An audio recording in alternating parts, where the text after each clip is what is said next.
Thank you. Raymond Ho. Thank you, Mr. Speaker.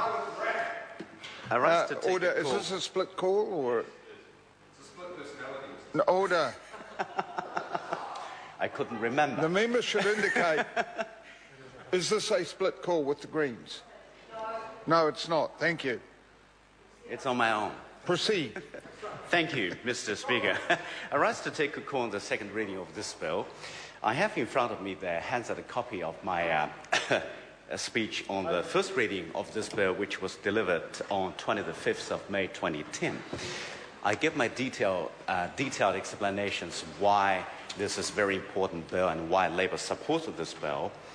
I congratulate the Honourable Lian Dazelle, who initially introduced this bill, and the Honourable Simon Power, who subsequently adopted this bill. I wish Mr. Power good luck in his new interest and new commitments. I'm congratulating the Honourable Craig Force, who is Minister now responsible for this bill. The bill has been held up. The government was quoted in the media as saying that it had been held up because of government workload. It may be the case, but if we look at how the House progressed and a number of bills that had been passed into law, we are satisfied that certainly this government has its priority. For instance, last night it passed into law the Crown Pastoral Lease, despite the fact that it created inconsistency and challenged legal precedents. We're opposed to that bill because Labour simply cannot support inconsistencies in law. And also, the Building Amendment Bill number 3 was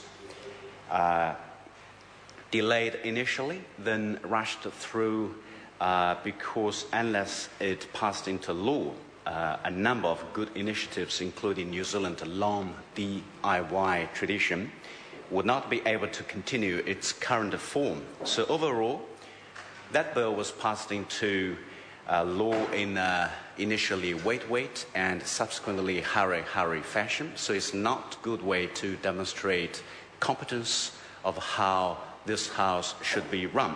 So back to this bill.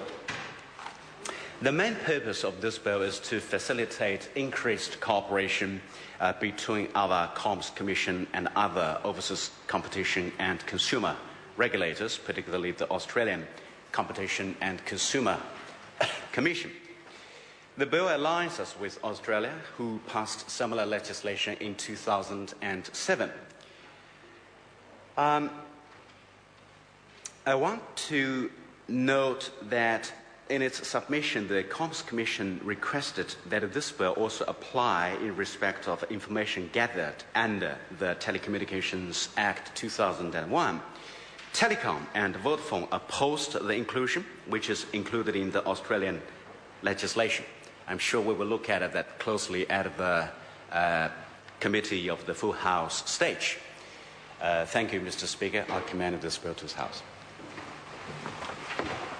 The question is that the motion be agreed to. Those of that opinion will say aye. Aye. Contrary, no. The ayes have it. Commerce Commission, International Cooperation and Fees Bill, second reading. This bill is set down for committee stage next sitting day.